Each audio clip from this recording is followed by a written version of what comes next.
উম, উম, উম। আমার কাছে আসো জান, আরও কাছে আসো। তোমাকে এত দূরে থেকে আদর করতে আমার একটুও ভালো লাগে না। তুমি কেন এমন করো? বলো, কেন তুমি আমাকে ছেড়ে চলে যাও? তুমি তো আমাকে তোমার করে একেবারে যেন নিয়ে আসোনি, তাই আমাকে না চাইলেও যেতে হবে। তুমি আমাকে বিয়ে করে তোমাদের বাড়িতে নিয়ে আসো, তাহলে আমি তোমার সঙ্গে থেকে যাব। উফ জান, দেখো না, আমার আব্বু হিটলারের বাচ্চাকে সেই কবে থেকে বলছি আমাকে বিয়ে করিয়ে দিতে। হিটলারের বাচ্চা কোনোভাবেই রাজি হচ্ছে না। আমি কি করব বলো? তোমাকে ছাড়া থাকতে আমার একটুও ভালো লাগে না। তাই তো হিটলারের বাচ্চাকে বারবার বলছি তোমাকে আমার কাছে এনে দিতে। জান, তুমি তাড়াতাড়ি তোমার বাবার সঙ্গে কথা বলো না। তোমাকে ছাড়া থাকতে আমার একটুও ভালো লাগে না। তুমি কেন এটা বুঝতে পারো না? আমি তো সেই কবে থেকে হিটলারের বাচ্চাকে বোঝানোর চেষ্টা করছি, কিন্তু হিটলারের বাচ্চা বলে আমি নাকি এখনো ছোট রয়ে গেছি। জান, তুমি বলো, আমি কি এখনো এত ছোট যে তোমাকে বিয়ে করে সংসার করতে পারবো না? আরে না জান, তুমি যে কি বলো না, তুমি ছোট থাকলে আমাকে এত সুন্দর করে আদর করো কিভাবে? তুমি এখন যথেষ্ট বড় হয়েছো, তাই তো বলছি। তুমি তোমার আব্বুকে বলে আমাকে বিয়ে করে তোমাদের বাড়িতে নিয়ে এসো। আমারও তোমাকে ছাড়া থাকতে অনেক বেশি কষ্ট হয়। এভাবেই কথা চলছিল আমাদের গল্পের নায়ক নায়িকা দুজনের মধ্যে। ঠিক তখনই কেউ একজন হঠাৎ করে আমাদের গল্পের নায়ক আয়ান এর মুখের উপর পানি ঢেলে দেয়। আয়ান ঘুম থেকে লাফিয়ে ওঠে আর বলতে থাকে, এই, কে এখানে? কে এভাবে আমার মুখের উপর পানি ঢেলে দিল? আমার বউটাকে কত সুন্দর করে আদর করছিলাম, আর সেটার 12টা বাজিয়ে দিল। তবে রে হারামজাদা, দাঁড়া, তোর ফাজলামো আমি বের করছি। প্রতিদিন সকালবেলা তোর এসব ফাজলামো আর ভালো লাগে না। তুই কবে মানুষ হবি? তখনই আয়ান বিছানার দিকে তাকিয়ে দেখে তার বউ উধাও হয়ে গেছে। তখনই সে কান্না করে দিয়ে বলতে থাকে, তোমরা আমার সাথে কি শত্রুতা শুরু করেছো? আমি তো সেটাই বুঝতে পারছি না। প্রতিদিন সকালবেলা আমার বউটা আমার কাছে আসে, কত সুন্দর করে আমার সঙ্গে গল্প করে, আর তখনই তোমাদের এসে আমার বউটাকে তাড়িয়ে দিতে হবে? কেন এমন করো বলো তো? আরে হারামজাদা, ঘুম থেকে ওঠ। আজ তোর ভার্সিটিতে প্রথম দিন। রিয়া সে কখন থেকে তোর জন্য অপেক্ষা করছে। তাড়াতাড়ি করে বিছানা থেকে উঠে তৈরি হয়ে আয়। আরে আম্মু, সত্যি তো আজ ভার্সিটিতে আমার প্রথম দিন। এটা তো আমার একদমই মনে ছিল না। তুমি আরও আগে কেন আমাকে ডেকে দিলে না? আরে হারামজাদা, আমি সেই কখন থেকে তোকে ডাকতেছি, কিন্তু তোর তো ঘুম থেকে ওঠার কোনো নামগন্ধ নেই। এটা তো আর নতুন কিছু নয়। যখন কলেজে পড়বি তখনও প্রতিদিন সকালবেলা ঘুম থেকে উঠে তোকে মিনিমাম 10 বার ডাকাডাকি করতে হতো, তারপর তোর ঘুম ভাঙতো। আরে আম্মু, তুমি এভাবে কেন বলছো? তখন আমি কলেজে পড়াশোনা করতাম, আর এখন আমি ভার্সিটিতে উঠেছি। এখন তো আমাকে একটু সময় জ্ঞান মেনে চলতে হবে। তাছাড়া আজ ভার্সিটিতে আমার প্রথম দিন, সবার সঙ্গে পরিচয় হওয়ারও তো একটা ব্যাপার স্যাপার আছে। সেটা তুমি কেন বুঝতে পারছো না? আরে হারামজাদা, এসব কথা বলা বন্ধ করে তাড়াতাড়ি বিছানা থেকে নেমে তৈরি হয়ে নিচে আয়। তা না হলে সত্যিই ভার্সিটি যেতে তোর লেট হয়ে যাবে। এই কথা শুনে আয়ান তাড়াহুড়ো করে বিছানা থেকে নেমে ওয়াশরুমে চলে যায়। আর তারপর ফ্রেশ হয়ে এসে তাড়াতাড়ি করে তৈরি হয়ে নাস্তার টেবিলে চলে আসে। ততক্ষণে রিয়া তৈরি হয়ে ড্রয়িং রুমে বসে আয়ানের জন্য অপেক্ষা করছে। আয়ান তখন তাড়াতাড়ি করে নাস্তা শেষ করে নিল আর তারপর বাসা থেকে বের হলো। এদিকে তখন রিয়া আয়ানকে বলতে লাগলো, কি রে, ওই হারামজাদা, এদিকে হেঁটে কোথায় যাচ্ছিস তুই? বাইক নিয়ে আয়। কলেজে যাওয়ার সময় তো বাইকে করেই যেতি, তাহলে আজ ভার্সিটিতে তোর প্রথম দিন বাইকে করেই যা। হ্যাঁ আপু, এটা তো তুই একদম ঠিক কথাই বলেছিস। আসলে আমি ভুলেই গিয়েছিলাম। তুই একটু দাঁড়া, আমি চাবিটা নিয়ে আসি।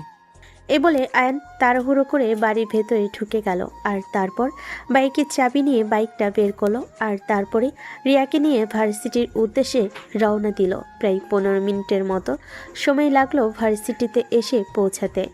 ক্যাম্পাসের একপাশে বাইকটাকে পার্ক করে তারপরে রিয়া আয়ানকে নিয়ে তার ক্লাসরুমের দিকে যাচ্ছিল। তখনই পিছন থেকে রিয়ার বান্ধবী তাকে ডাক দেয়। কি রে দোস্ত, ওইদিকে কোথায় যাচ্ছিস? আর তোর সঙ্গে এই ছেলেটাকে?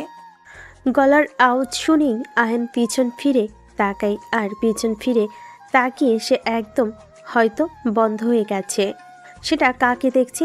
এটা তো সেই মেয়েটা যাকে সে প্রতিদিন স্বপ্ন দেখে, যে মেয়েটা প্রতিদিন সকালবেলা ঘুম ভাঙতে তাকে ছেড়ে চলে যায়। আয়ন তখনই দৌড়ে গিয়ে মেয়েটার সামনে দাঁড়ালো আর মেয়েটার দিকে অপলক দৃষ্টিতে তাকিয়ে রইল।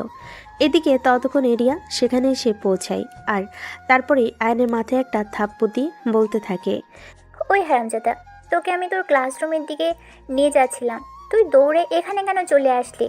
আর নদীর দিকে এভাবে কেন তাকিয়ে আছিস? পেয়ে গেছি আপু, পেয়ে গেছি।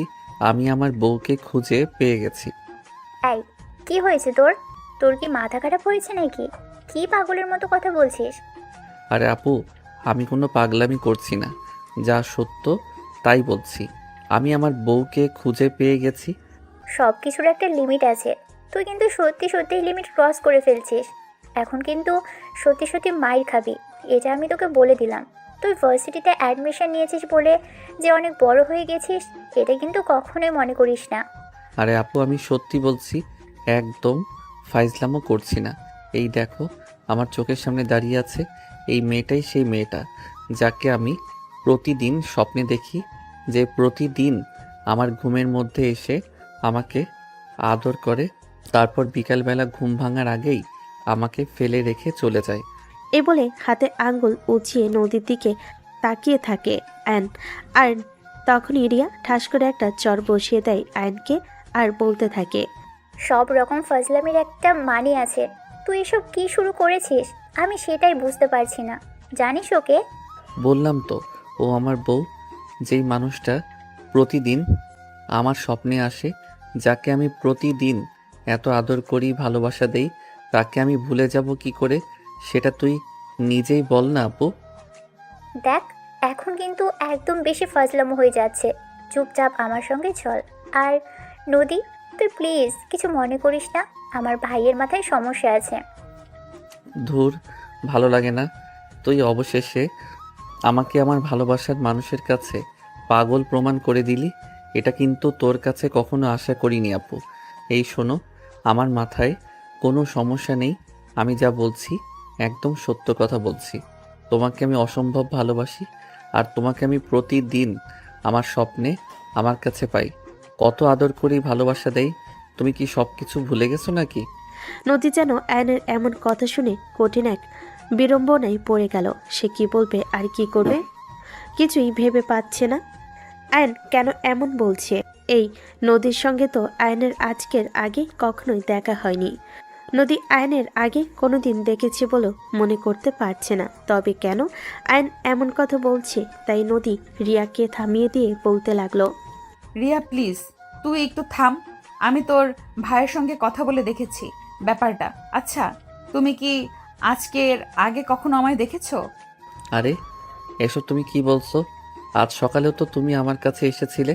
সকালবেলা যখন চলে আসছিলে তখন তুমি তো বলছিলে আমি যেন আব্বুকে বলি যত দ্রুত সম্ভব তোমাকে আমাদের বাড়িতে নিয়ে যাই। আচ্ছা, তোমার কি সত্যিই মনে হয় ওই মেয়েটা আমিই ছিলাম, নাকি তুমি ভুলে গেছো? বলছো ভেবে দেখো। আরে না ডার্লিং, আমার একদম স্পষ্ট মনে আছে ওই মেয়েটা তুমি ছিলে। সেই হরিণীর মতো টানা টানা চোখ, গোলাপের পাপড়ির মতো লম্বা কালো চুল, গোলমাল চেহারা, কি মায়াবী চাহনি। এটা কি আমি কোনোভাবেই ভুলতে পারি নাকি? আমি 100-300% শিওর ওই মেয়েটা তুমি ছিলে। প্লিজ জান পাখি, তুমি আমার আপুকে বুঝিয়ে বলো না ওই মেয়েটা তুমি ছিলে। তুমি ছাড়া অন্য কেউ হতেই পারে না। আচ্ছা ঠিক আছে, আমি কথা বলে নিব। এখন তুমি আগে নিজে শান্ত হও। আর আজকে ভার্সিটির তোমার প্রথম দিন, তাই তোমার ক্লাসে যাওয়াটা সবচেয়ে বেশি ইম্পর্টেন্ট। তুমি এখন নিজের ক্লাসে যাও, তারপর তোমার সঙ্গে কথা বলা যাবে। আমি ক্লাসে পড়ে যাব, তার আগে তুমি আগে আমার আপুকে বলে দাও যে তুমি ওই মেয়েটা ছিলে যাকে আমি এতদিন ধরে ভালোবেসে আসছি, যে প্রতিদিন আমার স্বপ্নে আসে, আমাকে ভালোবাসে, আমাকে আদর করে, আর তারপর রাত পোহালে চলে যায়। আচ্ছা ঠিক আছে, আমি তোমার আপুকে বলে দিচ্ছি ওই মেয়েটা আমিই ছিলাম। এখন তুমি ঠান্ডা মাথায় ক্লাসে যাও। তোমার ভার্সিটিতে প্রথম দিন, তোমার জন্য অনেক অনেক শুভকামনা রইল।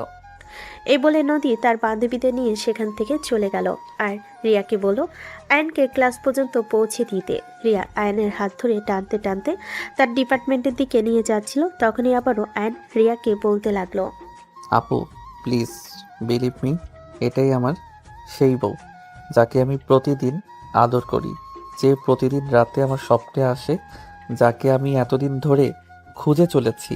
আজ আমি আমার স্বপ্নের মানুষটাকে পেয়ে গেছি। প্লিজ তুই আমার কথা বিশ্বাস কর। ঠিক আছে, আমি তোর কথা মেনে নিলাম, এটাই সেই মেয়ে।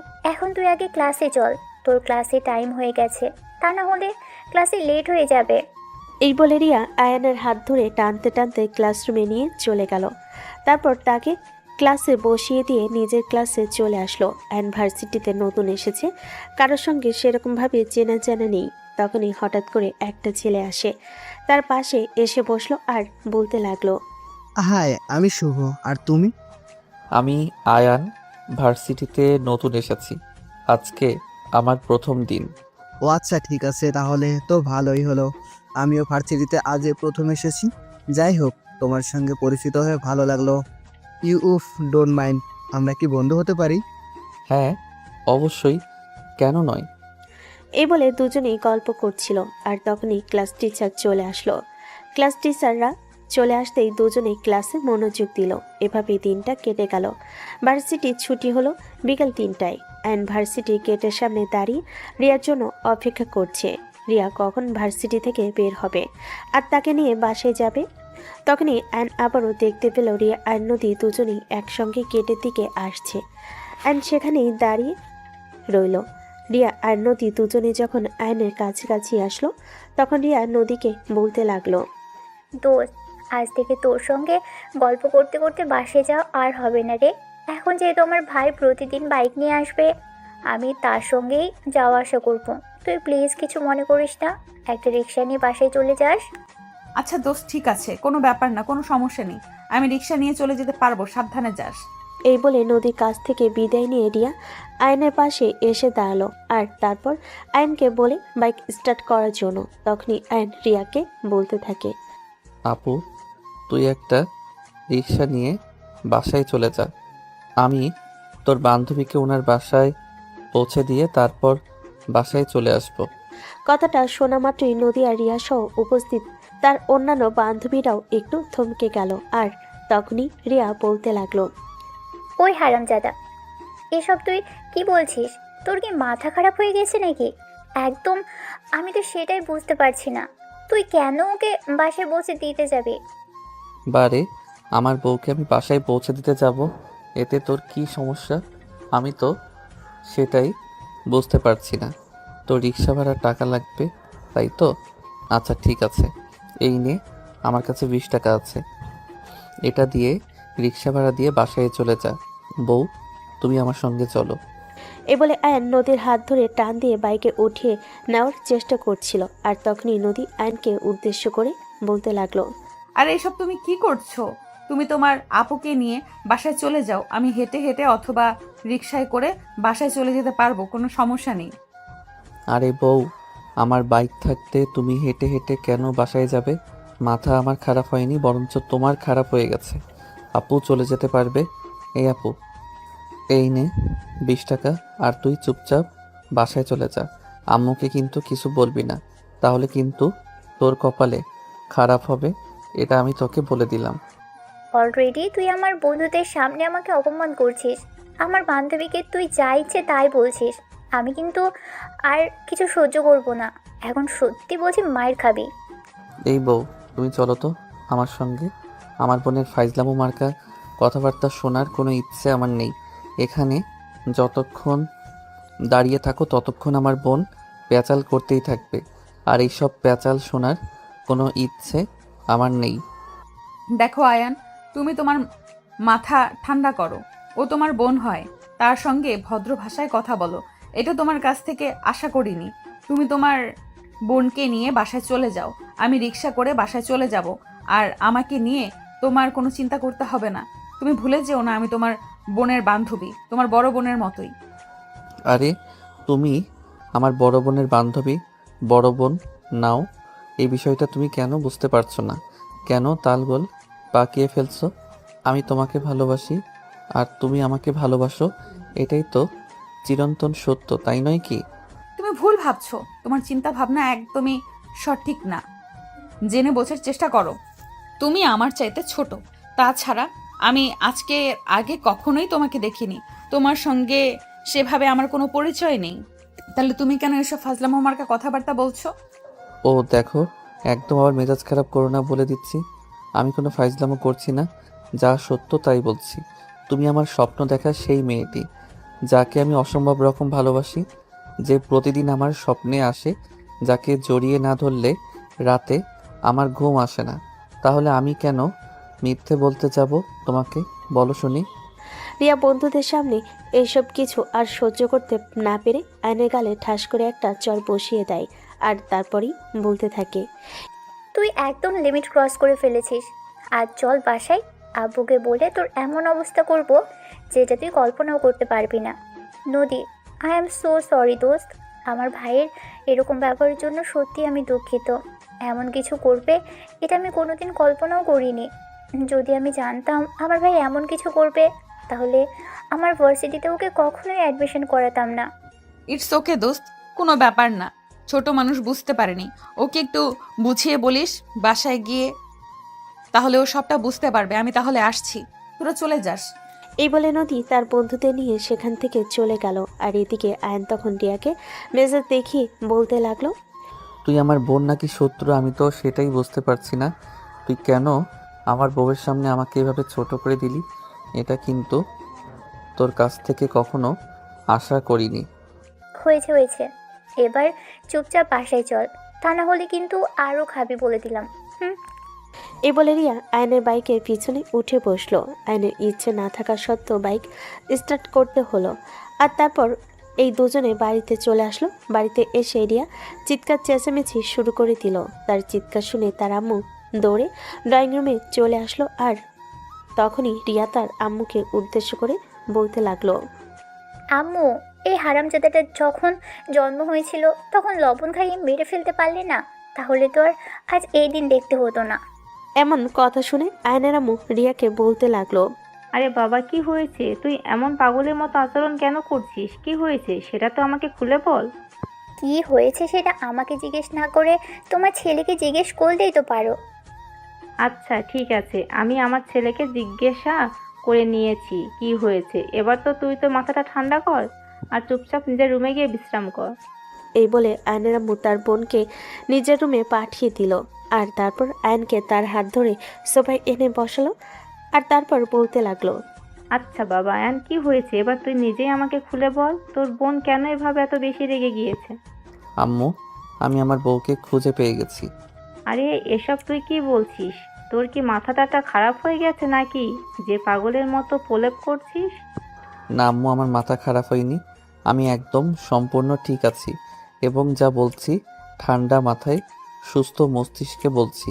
আমি আমার বউকে খুঁজে পেয়ে গেছি, যে মানুষটা প্রতিদিন আমার স্বপ্নে আসে আর সকালবেলা ঘুম ভাঙতেই আমাকে ফেলে রেখে চলে যায়, যে আমাকে অনেক বেশি ভালোবাসে, আদর করে, কেয়ার করে। আরে বাবা, এসব ফাজলামো মার্কা কথাবার্তা বন্ধ কর। এসব ফাজলামো মার্কার কথা শুনতে সবসময় ভালো লাগে না। এখন নিজের রুমে যা আর বিশ্রাম কর। বাই দ্য ওয়ে, আজকে তোর ভার্সিটিতে প্রথম দিন ছিল। ভার্সিটির প্রথম দিন কেমন কেটেছে সেটাই বল। আমি আমার ভালোবাসার মানুষটাকে যেহেতু খুঁজে পেয়ে গেছি, সেহেতু বুঝতেই পারছো আমার দিনটা খুবই ভালো কেটেছে। যাই হোক আম্মু, আমি ফ্রেশ হয়ে আসছি, আমার খুব ক্ষুধা পেয়েছে, আমার জন্য খাবার রেডি করো। আর তোমার মেয়েকে বলে দিও এভাবে যেন আমার পিছনে না লাগে। আমি যখন আমার ভালোবাসার মানুষটাকে একবার খুঁজে পেয়ে গেছি, তখন আমি যেভাবেই হোক তাকে আমার করে নেবই। দেখ বাবা, তোকে আমি আবারও রিকোয়েস্ট করে বলছি, এসব ফাজলামো মার্কা কথাবার্তা বন্ধ কর। জিয়া এইসব কিছুই নিতে পারছে না। তোর জন্য ওর বন্ধুদের সামনে হয়তো ওকে অপমানিত হতে হয়েছে, তাই তো রিয়া এত বেশি রেগে গেছে। তা না হলে তো রিয়া এত সহজে এভাবে রেগে যাওয়ার মতো মেয়ে নয়। তুই নিশ্চয়ই ভার্সিটিতে গিয়ে উল্টাপাল্টা কিছু করেছিস। আচ্ছা, আমি এটাই বুঝতে পারছি না তোমার কেন এমনটা মনে হচ্ছে। আমি ভার্সিটি থেকে উল্টাপাল্টা কিছু করেছি আমি কেন উল্টাপাল্টা কিছু করতে যাব? আমি আমার ভালোবাসার মানুষটাকে খুঁজে পেয়ে গেছি, আর তাকে আমি আমার মনের কথা বলবো না? যেই মানুষটাকে আমি প্রতিদিন স্বপ্নে দেখেছি, মানুষটাকে আমি পাগলের মতো খুঁজে বেড়াই, সেই মানুষটাকে যখন আমার চোখের সামনে দেখতে পেলাম, তখন আমি আমার মনের কথা তাকে তো বলবই। এটা যদি কারোর কোনো সমস্যা হয় তাহলে সেটা আমার দেখার ব্যাপার নয়। বাই দ্য ওয়ে, আমার খুব ক্ষুধা পেয়েছে, আমার জন্য খাবার তৈরি করো। তারপরে রুমে গিয়ে ফ্রেশ হয়ে তারপর দুপুরে খাবার খেয়ে নিল। আর তখনই দিল একটা লম্বা ঘুম। সেই ঘুম ভাঙলো সন্ধ্যার দিকে। ঘুম ভাঙতে সে চলে গেল বন্ধুদের সঙ্গে আড্ডা দেওয়ার জন্য। বন্ধুদের সঙ্গে আড্ডা দেওয়া শেষ হলে বাসায় ফিরে আসলো রাত 10টায়। বাসায় এসে বেশ কয়েকবার কলিং বেল চাপ দিল, কেউ যখন দরজা খুলছিল না আবারও কলিং বেল চাপ দিতে যাবে, তখনই রিয়া এসে দরজাটা খুলে দেয়। আর তখনই আয়ান বলতে থাকে, কি ব্যাপার? আমি সেই কখন থেকে দরজায় নক করছি, কিন্তু কেউ দরজা খুলছিল না কেন? তুই কি এ বাড়ির মানুষদেরকে নিজের চাকর মনে করছিস নাকি, যে এত রাতে বাসায় আসবি আর কেউ তোর জন্য দরজা খুলে বসে থাকবে? আজব তো, এখানে চাকর মনে করার কি আছে? আমি তো সেটাই বুঝতে পারছি না। এটা আমার নিজের বাড়ি, তাই নয় কি? আমি আমার বাড়িতে যখন ইচ্ছে তখন আসতে পারি, এটা তো কারোর কোনো প্রবলেম হওয়ার কথা নয়। হ্যাঁ তাই তো, এটা তো তোর নিজের বাড়ি। আর এই বাড়িতে বাকি সবাই ভাড়াটিয়া, নয়তোবা চাকরি করে এখানে তোর ইচ্ছে মতোই সব কিছু হবে। রাত কয়টা বাজে সে খেয়াল আছে? জানিস শরীর খারাপ আম্মু এত রাত পর্যন্ত জেগে থাকতে পারে না। আব্বু আসার পরে খাওয়া দাওয়া করে নিজের রুমে গিয়ে ঘুমিয়ে পড়ে। আর এদিকে আমি রাতের বেলা পড়াশোনা করি, আর তখন কিনা তোকে এত রাত করে বাড়িতে ফিরতে হয়। আরে আপু, সবেমাত্র রাত 10:30 বাজে, এখনই এত রাত কোথায় হয়ে গেল? আমার ক্ষুধা লেগেছে, খাবার দাও তাড়াতাড়ি। আমি পারবো না তোকে খাবার দিতে। তোর জন্য রুম থেকে এসে দরজা খুলে দিয়েছি, এটাই অনেক কিছু। তোর যদি খাবার খেতে ইচ্ছে করে তাহলে নিজের খাবার নিজে নিয়ে খা, আর নয়তো না খেয়েই ঘুমিয়ে পড়। আমাকে বলে কোনো লাভ হবে না। এই বলে রিয়া দরজাটা লাগিয়ে দিয়ে সোজা নিজের রুমে চলে গেল। আর এইদিকে আয়ন উপায়ান্তর দেখতে না পেয়ে নিজেই কিচেনে চলে গেল আর নিজের জন্য ফ্রিজ থেকে খাবার বের করে গরম করে খেয়ে নিল। আর তারপরে নিজের রুমে গিয়ে পরের টেবিলে বসে পড়লো এবং এই তো ঘন্টা দুয়েক পড়াশোনা করবে আর তারপর রাত 2টা থেকে 2:30টার মধ্যে ঘুমিয়ে যাবে। আয়ন প্রতিদিন এমন করে একটু বেশি রাত করে ঘুমায়, আর সেই জন্যই সকালবেলা তাড়াতাড়ি করে ঘুম ভাঙে না। সকালবেলা ঘুম থেকে উঠতে দেরি হয়ে যায়। পরের দিন সকালবেলা যথাসময়ে আয়ন ঘুম থেকে উঠে তৈরি হয়ে গেল ভার্সিটিতে যাওয়ার জন্য। আজকে রিয়ার আগেই তৈরি হয়ে গেছে ভার্সিটিতে যাওয়ার জন্য। রিয়া যখন নাস্তার টেবিলে আসলো তখনই দেখতে পেল আয়ন ড্রয়িং রুমে বসে রিয়ার জন্য অপেক্ষা করছে। এটা দেখে রিয়া আয়ানকে বলতে লাগলো, ও মা গো মা, আজ সূর্য কোন দিকে উঠেছে আমি তো সেটাই বুঝতে পারছি না। আম্মু, আম্মু কোথায় তুমি? তোমার ছেলে কোন সকালে ঘুম থেকে উঠে গেছে সেটা কি তুমি টের পেয়েছো? তখনই কিচেন থেকে আয়নের আম্মু রিয়াকে উদ্দেশ্য করে বলতে লাগলো, আরে এসব তুই কি বলছিস? তোর কি মাথা খারাপ হয়ে গেছে নাকি? আয়ান এত সকালে ঘুম থেকে উঠে নাকি? আমি তো আরও ভাবছি রান্না শেষ করে তারপর ঘুম থেকে ডেকে তুলতে যাব। আম্মু, আমার মনে হয় আজ থেকে তোমার চাকরিটা শেষ হয়ে গেছে। আজ থেকে আর তোমার ছেলেকে তোমার ঘুম থেকে ডেকে তুলতে হবে না। তোমার ছেলে নিজেই দায়িত্ব নিয়ে সকাল সকাল ঘুম থেকে উঠে গেছে। কথাটা শুনে আয়নের আম্মু কিচেন থেকে বের হয়ে ড্রয়িং রুমের দিকে আসলো। আর তখনই দেখতে পেল আয়ন ড্রয়িং রুমে বসে আছে। এটা দেখে আয়নের আম্মু বলতে লাগলো, ওরে বাবা, এ তো দেখছি আজ সত্যি সত্যি সূর্য অন্যদিকে উঠে গেছে। তা বাবা, আজ এত সকাল সকাল ঘুম থেকে ওঠার কারণটা কি সেটা জানতে পারি? আমি সত্যি বুঝতে পারছি না তোমরা এভাবে আমার সঙ্গে ইয়ার্কি কেন করছো। আমি এখন ভার্সিটির স্টুডেন্ট, এখন কি আর আমার দেরি করে ঘুম থেকে উঠলে চলবে নাকি? এখন তো আমাকে প্রতিদিন সকাল সকালে ঘুম থেকে উঠতে হবে। এটা তোমরা কেন বুঝতে পারছো না? আমরা বুঝতে পারছি তুমি ভার্সিটি স্টুডেন্ট, কিন্তু এর পিছনে তুই ভার্সিটিতে পড়াশুনো করিস সেটা কারণ নাই। কারণ অন্য কিছু একটা, যেটা আমি এবং আম্মু দুজনে খুব ভালোভাবেই বুঝতে পারছি। দেখ, তুই গতকাল আমার বন্ধুদের সামনে আমাকে যথেষ্ট অপমান করেছিস, আর তোর জন্য আমার বন্ধুদের সামনে অপমানিত হতে চাই না। তাই তোকে রিকোয়েস্ট করে বলছি, এসব ফাজলামো মার্কা কর্মকাণ্ড বাদ দে। আমি আর এসব কিছু সহ্য করতে পারছি না। দেখো আপু, আমি কোনো রকম কোনো ফাইজলামও করছি না, যা সত্য তাই বলছি। আমি তোর বান্ধবী মানে নদীকে সত্যি অনেক বেশি ভালোবাসি। আর নদী আমার স্বপ্নে দেখা সেই মেয়েটা যাকে আমি কোনো দিন কোনোভাবেই বলতে পারবো না। তার জন্য যদি আমাকে ফ্যামিলিকে ছাড়তে হয় তাহলে আমি দ্বিতীয়বার চিন্তা করব না।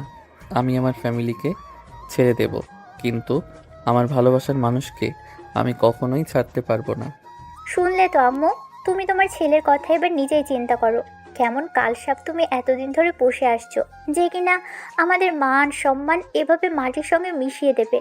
দুনিয়াতে মেয়ের অভাব পড়েছে নাকি যে তার এখন আমার বান্ধবীর সঙ্গে প্রেম করতে হবে, যে কিনা তার চাইতে 2 বছরের সিনিয়র? দেখো আপু, এখানে জুনিয়র সিনিয়র কোনো ব্যাপার না। আমি ওকে ভালোবাসি, সে আমার ভালোবাসা। আমি কবে থেকে তাকে পাগলের মতো খুঁজতেছি, কিন্তু কোথাও খুঁজে পাচ্ছি না। আমার স্বপ্নের পরীটা যে তোর ভার্সিটিতে রয়েছে এটা তো আমি জানতামই না। যদি জানতাম তাহলে কবেই তোর ভার্সিটিতে চলে যেতাম আমার পরীটাকে কাছে পাওয়ার জন্য। কিন্তু কথায় আছে না, আল্লাহ যার সহায় তাকে বান্দা তার কোনো ক্ষতি করতে পারে না। আল্লাহ আমার সহায় ছিল বলেই তো আমি আমার ভালোবাসার মানুষটাকে খুঁজে পেয়েছি। তার জন্য আল্লাহর কাছে লাখো কোটি শুকরিয়া। এই কথা বলতে বলতে আয়ন নাস্তার টেবিলে গিয়ে বসলো, আর তারপরে তার আম্মু তাকে নাস্তা এনে দিল। আজ এই প্রথমবার 2 ভাই বোন একসঙ্গে বসে নাস্তা করছে। এটা কখনোই সম্ভব হয় না। প্রতিদিন রিয়া আগে নাস্তা করে বাসা থেকে বের হয়ে যায়, আর তারপরে আয়ন ঘুম থেকে উঠে নাস্তা করে কলেজে যায় বা অন্য কিছু করে। আয়নের বাবা যখন সকালবেলা নাস্তার টেবিলে আসলো তখন তিনি আয়নকে নাস্তার টেবিলে দেখে চমকে যান আর বলতে থাকেন, ওরে বাবা, আজ সূর্য কোন দিকে উঠেছে যে আমি নাস্তার টেবিলে আমার ছেলেকে দেখতে পেলাম। আমার ছেলে তো সেই সকাল 10টা বাজার আগে কখনো ঘুম থেকে ওঠে না। তবে কি আজ আমি স্বপ্ন দেখছি নাকি? তখন রিয়া টিটকারি মেরে তার বাবাকে বলতে লাগলো, মা বাবা, তুমি স্বপ্ন দেখবে কি করে? তুমি দিনের বেলায় স্বপ্ন দেখতে পারো না। যা দেখছো একদম ঠিকই দেখছো। তোমার ছেলের জীবনে পরিবর্তন এসেছে। আয়ন বুঝতে পারে রিয়া তাকে টিটকারি মেনে কথাটা বলছে, তাই আয়ন বলতে থাকে, দেখো আপু, একদম ভালো হবে না বলে দিচ্ছি। আমার জীবনে পরিবর্তন এসেছে, সেটা তোকে মাইকিং করতে বলা হয়নি, এটা সবাই জানে। বাই দ্য ওয়ে আব্বু, আমি তোমার পুত্র বধূকে খুঁজে পেয়ে গেছি। এখন শুধু আমার বউটাকে আমার কাছে এনে দাও। আমি তোমাকে এটা বলার জন্যই আজ এত সকাল সকাল ঘুম থেকে উঠেছি। অবাক দৃষ্টিতে তাকায় আয়নের আম্মু, আর তারপরে তিনি আয়নকে বলতে থাকেন, দেখো, সব কিছুর একটা লিমিট থাকে, তুমি কিন্তু একদম লিমিট ক্রস করে ফেলছো। তুমি তোমার বাবার সামনে বসে কথা বলছো, এটা কি তুমি ভুলে যাচ্ছ নাকি? আম্মু, আমি এই কথা কেন ভুলে যাব? একদম ভুলে যাইনি। আমার সব কিছু একদম স্পষ্ট মনে আছে। আমি তোমাদের একমাত্র ছেলে। আমি তোমাদেরকে না জানিয়ে কোনো কিছু তো করতে পারি না, তাই সব কিছু আগে থেকে তোমাদেরকে জানিয়ে রাখছি। এখানে আমার তো কোনো ভুল নেই, তাই নয় কি? আমি আজ অফিস থেকে ফিরে এসে তোমার সঙ্গে কথা বলবো সকালবেলা। আমি আমার মুড নষ্ট করতে চাই না, তাই আমি তোমার কথার কোনো উত্তর দিলাম না। এই বলে আয়নের বাবা নাস্তা শেষ করে কারোর সঙ্গে কোনো কথা না বলে বাসা থেকে বের হয়ে চলে গেলেন। আর এইদিকে আয়ন নাস্তা শেষ করে ভার্সিটির জন্য রওনা দিল। মাঝপথে আসতেই রিয়া আবারও আয়নকে বলতে লাগলো, দেখ ভাই, তোকে রিকোয়েস্ট করে বলছি, কাল যা করেছিস করেছিস, আজকে ভার্সিটিতে গিয়ে আর এমন কিছু করিস না। দেখ ভাই, তোকে রিকোয়েস্ট করে বলছি, কাল যা করেছিস করেছিস, আজকে ভার্সিটি থেকে আর এমন কিছু করিস না। বন্ধুদের সামনে আমাকে আর অপমান করিস না। আমি এসব কিছু আর সহ্য করতে পারবো না। প্লিজ ভাই, তোকে আমি রিকোয়েস্ট করে বলছি, তুই লক্ষ্মী ভাইয়ের মতো আমার কথাটা শুনে নিস। তুইও লক্ষ্মী বোনের মতো আমার কথাটা শুনে নে। এইসব কথা আমাকে বলে কোনো লাভ হবে না, কারণ আমি একজন মানুষকে ভালোবাসি।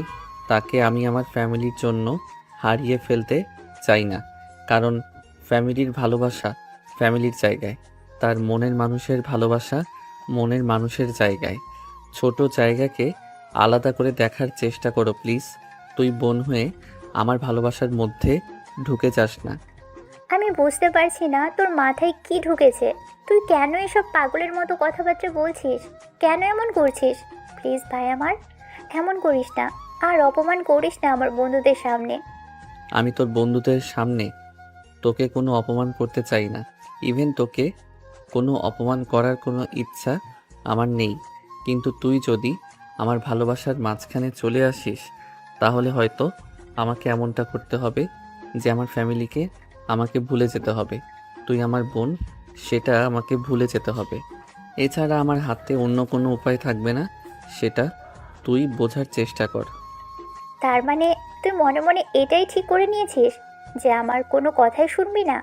তোর যেটা ভালো লাগে তুই সেটাই করবি, তাই না? আচ্ছা ঠিক আছে, তবে আমিও তোকে আর কিছুই বললাম না।